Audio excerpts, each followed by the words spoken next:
Takot pa na yung magalit si Don Julio at si Don Ramon. Kuwang-kuwa nila yung galit ni Tanggol. Oo nga eh. Akala ko magbabarilo na sila sa harap natin. Pero hindi dapat nagalit si Tanggol. Respeto niya dapat si Don Ramon at si Don Julio. Paano hindi magagalit si Tanggol eh? Gustong ipagpatuloy ng mga Montenegro yung negosyo nila. May punto naman si Tanggol eh. Siguradong maraming papahamak pag pinagpatuloy nila yung pagbebenta ng droga. Dolpo, may punto rin si Don Ramon. Bukod sa negosyo, reputasyon ng mga Montenegro ang pababagsakin ni Tanggol. Baka naman kayo pa mag-away-away ngayon. Ang importante sa atin, matutukan natin ang nangyayari sa eleksyon. Tama si Boss Bina. At sana, manalo si Tanggol. Sigurado yan, yamado na si Tanggol. Wala na makakapigil sa pagka-mayor ni Tanggol. Sana nga tama kayo. Dahil ayokong isipin na pinamumunuan ng Maynila ng kasakiman ng mga girero.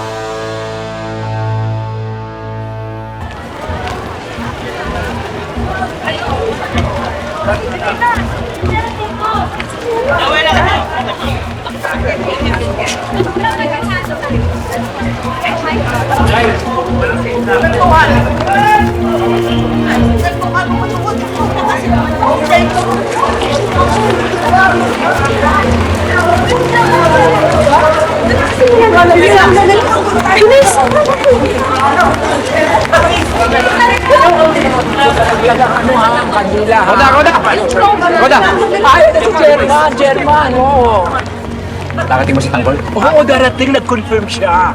Alam mo, nakakatuwa kasi ang daming dumating para ipagdasal si Tanggol. Hindi lang para sa kanya, para sa inyo rin at para isang maayos na eleksyon. Kahit hindi tayo manalo, ang importante maupo si Tanggol sa City Hall. Ganda pa rin panalo tayo lahat. Oo naman. Ano ba kayo? Tagal-tagal ko na sa politika, nakita ko na lahat to. Sigurado, lamang na lamang tayo mananalo tayo. Maniwala kayo sa hindi. Ay, sure win na yan. Mababago na ang Maynila finally.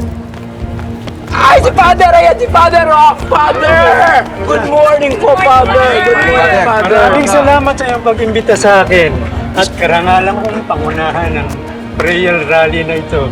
Maraming salamat sa pagdating mo, Father. Alam naman namin dapat neutral ka, pero pinagbigyan mo pa rin kami. Dahil nasubaybayan ko naman yung paglaki at saka yung pagbabago ni Tanggol. Kaya nakikita ko ang pag-asa na ibibigay niya sa bayan na ito. Kahit hindi ko naman siya ma-endorse, sana makatulong ang pagdarasal natin para sa kanya. At kung sakaling manalo siya, sigurado ko kakaroon ng tunay na pagbabago dito sa bayan. Opo, Father. Sigurado po.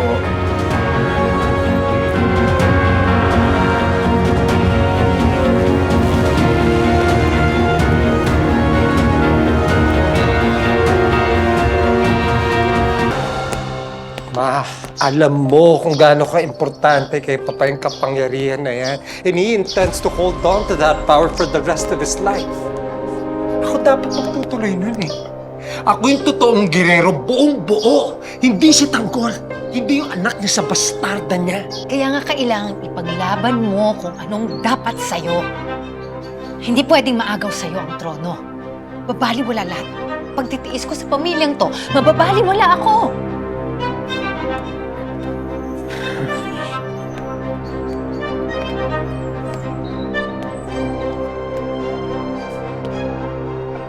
May malaki tayong problema, Ma.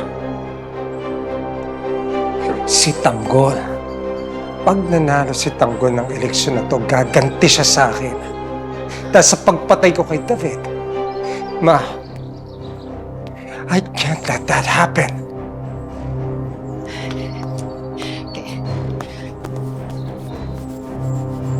Hindi natin hayaang mangyari nga. Can't let that happen, Ma.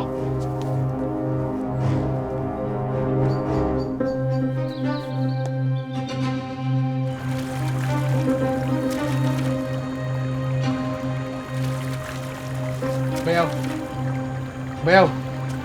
May paparating! May paparating! Tara! Pambihira ka naman eh. Minsan ako tumulong, minakasama mo pa. Andoy, may tao, may dumadating.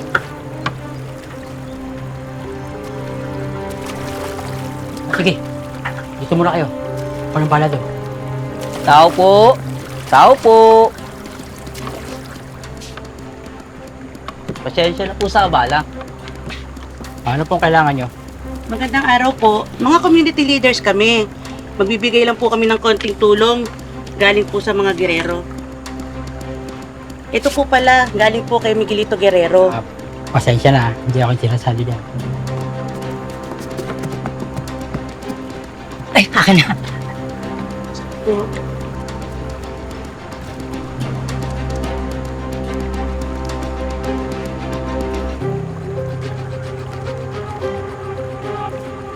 Asahan po namin kayo, ha?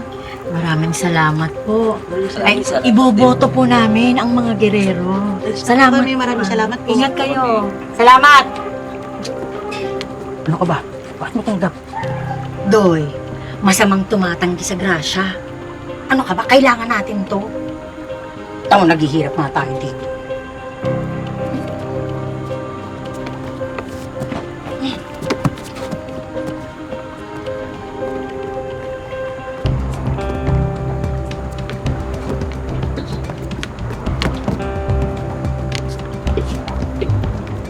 Paing, huwag kayong mag-alala.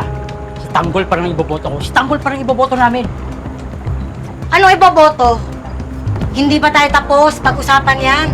Kaya halika na, bumoto na tayo, mahuhuli na tayo. Bilisan mo! Paing, muna na muna kami ha.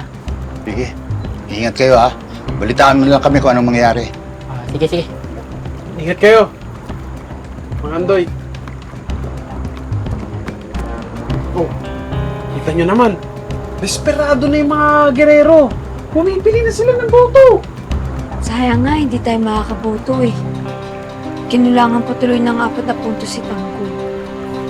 Aba, Fatima, kahit wala yung 4 na boto natin, sure win na yan si Idol. Tanggol na yan! Malaking bagay pa rin yun ha. E paano kung magdikit ang laban, tapos boto lang pala natin ang kulang? Naman si Bayaw, oh. Huwag ka naman nega. Nagiging nega na naman tong tatay mo, oh. Ano ba? Sure ball na yan! Tanggol na yan! Gusto pa ako rin si Beta, oh. Mayor! Mayor! Mayor! Mayor! Mayor! Mayor! Mayor!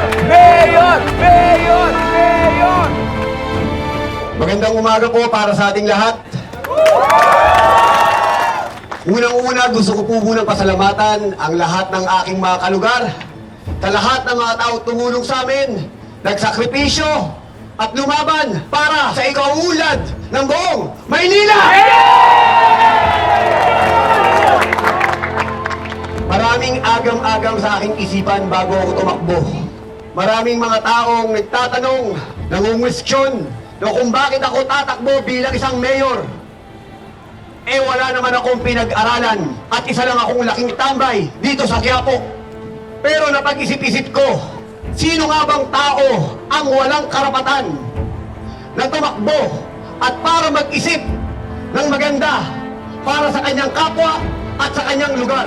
Naisip ko po na kung ang mga taong nakaupo sa gobyerno na lahat ng pangako ay pinangako na sa atin pero walang nangyari at walang natupad. Ngayon po ang tamang panahon para sa ating mga mahihirap. Tayo naman para ayusin ang kinabukasan ng lahat ng kabataan at ayusin ang lahat ng mamamayan ng buong Maynila.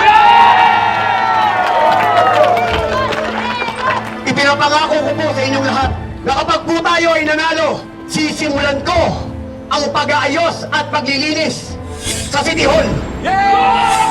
Para magkaroon ng maayos na pamahalaan, lilinisin ko rin po ang buong presinto. Papalitan natin ang lahat ng mga pulis na kurap, ang lahat ng mga pulis na may bisyo, ang lahat ng mga pulis na walang ginagawa. Pinapangako ko po sa inyong lahat na bibigyan ko ng hanap buhay ang lahat ng mga Pilipino dito sa Maynila. Kapag si Tanggol ay nakaupo bilang mayor dito sa Maynila, bawal ang tamad, bawal ang walang trabaho.